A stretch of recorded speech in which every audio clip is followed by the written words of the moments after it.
तिथि 25 तारीख है और 25 तारीख को जो मौसम होगा आपको भली भांति याद है। आकाश भी गर्म होगा और धरती भी गर्म होगी और साथ साथ हमारा बदन भी गर्म होगा, लेकिन फिर भी हम वोटिंग करने के लिए जाएंगे। वोटिंग हम इसलिए करते हैं कि जिनको हम वोट करते हैं उनसे एक अपेक्षा होती है, उनसे आशा होती है कि जब वो जीत कर सदन में जाएंगे तो हमारे बच्चों के भविष्य के बारे चिंतन मंथन करेंगे। लेकिन आज दुर्भाग्य की बात है कि आज उन्होंने केवल अपना जेब भरने का काम किया है। आज जो धनबाद के 2 प्रत्याशी हैं, एक के पास बागमारा के कोयला में कब्जा है तो दूसरे के पास पेरमो के कोयले में कब्जा है। अब ये झारखंड की जनता को तय करना है कि कोयला के व्यापारियों को राजनीति में स्थान दिया जाएगा या गरीब किसान मजदूर के बेटे इकलाक अंसारी को मौका दिया जाएगा।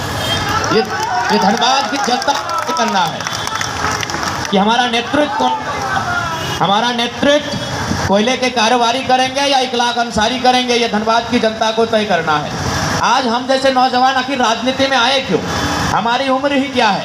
29 साल, इकलाक अभी 32-33 साल के हैं। आखिर हमारी उम्र क्या है जो लोकसभा के चुनाव में आए हैं? कहीं ना कहीं इन्होंने जिस प्रकार से झारखंड की खनिज संपदा को यहाँ के कॉरपोरेट, यहाँ के बड़े बड़े उद्यमियों के माध्यम से लगातार लूटने का जो कार्य किया है और झारखंड को जो खोखला करने का कार्य किया है, आज समय आ गया है। क्योंकि आज झारखंड 23 वर्षों का हो चुका है और 23 वर्षों में कोई भी बच्चा जवान हो जाता है तो आज झारखंड भी अपने हिस्से का हक मांगने के लिए अपनी आवाज़ बुलंद कर रहा है और हमें पूर्ण आशा है कि झारखंड अपने हक के हिस्से को लेकर रहेगा। और साथ ही साथ क्योंकि आज हम किसान मंच में खड़े होकर भाषण दे रहे हैं, तो हम लोग इस बात को भी कहेंगे, हमारे इकलाक अंसारी, हमारे जो भी कैंडिडेट अगर लोकसभा में जीत कर जाएंगे तो सबसे पहले किसानों के लिए एमएसपी की जो चर्चाएं चल रही है उस पर प्रखर होकर अपनी बात को रखेंगे। और किसानों का जो फसल दलाल 12 रुपया 13 रुपया में खरीद लेते हैं जो कि 20 रुपये होना चाहिए, उस पर भी हम लोग प्रखर होकर अपनी बात को रखेंगे। और साथ ही सबसे महत्वपूर्ण बात, क्योंकि धनबाद यानी कोयलांचल, धनबाद यानी कोयला की नगरी, देखिए यही लिखा है the black diamond city welcomes you, यानी धनबाद यानी कोयला की नगरी।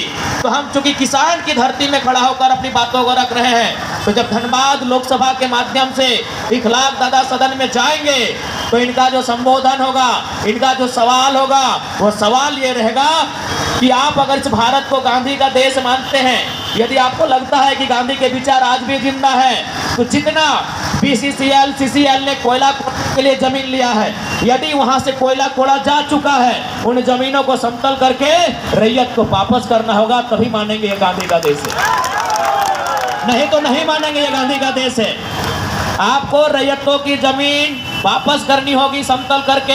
ये हमारा मुद्दा होगा लोकसभा के भीतर, ये मुद्दा होगा इकलाक अंसारी का लोकसभा के भीतर। आप किस मुंह से कहते हैं भारत किसानों का देश है? आप किस मुंह से कहते हैं भारत गांधी का देश है? आप मुंह से कुछ बोलते हैं, करते कुछ और हैं। अब ये नहीं चलेगा।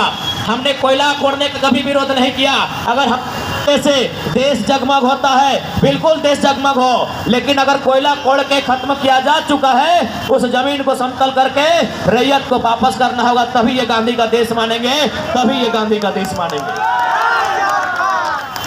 और सबसे महत्वपूर्ण बात यह भी रहेगी, यहाँ धनबाद बोकारो के अलावे झारखंड प्रदेश भारत देश को 27% कोयला देता है। सीसीएल हमारे यहाँ, सीसीएल हमारे यहाँ, आधा ईसीएल हमारे यहाँ, सीएमपीडीआई हमारे यहाँ। तो हेडक्वार्टर कलकत्ता क्या कर रहा है?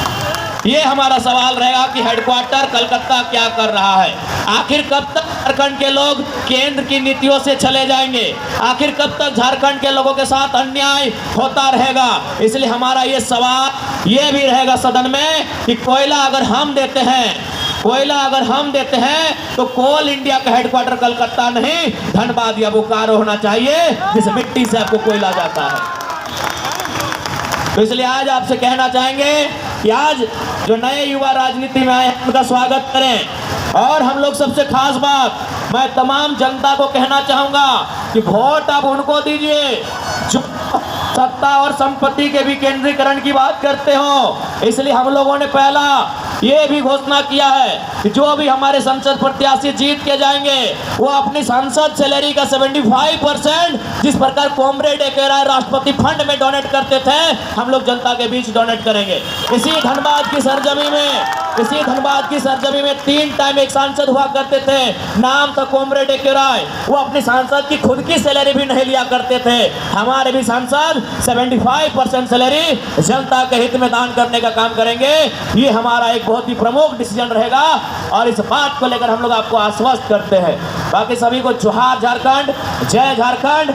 इकलाक अंसारी को हेलमेट छाप में मुहर लगाकर भारी से भारी मतों से विजय बनावे और दिल्ली में इनकी दस्तक आपसे हम अपेक्षा रखते हैं। जय झारखंड, हाँ झारखंड। चलिए, बहुत बहुत धन्यवाद। जो हमारे झारखंड के शेर, हमारे टाइगर सुप्रीमो जयराम जी आज बहुत ही बड़ी बात कहती हैं। एम्बुलेंस को साइड दीजिए भाई, गाड़ी वाले एम्बुलेंस को साइड हो गए। जितने भी हमारे साथी हैं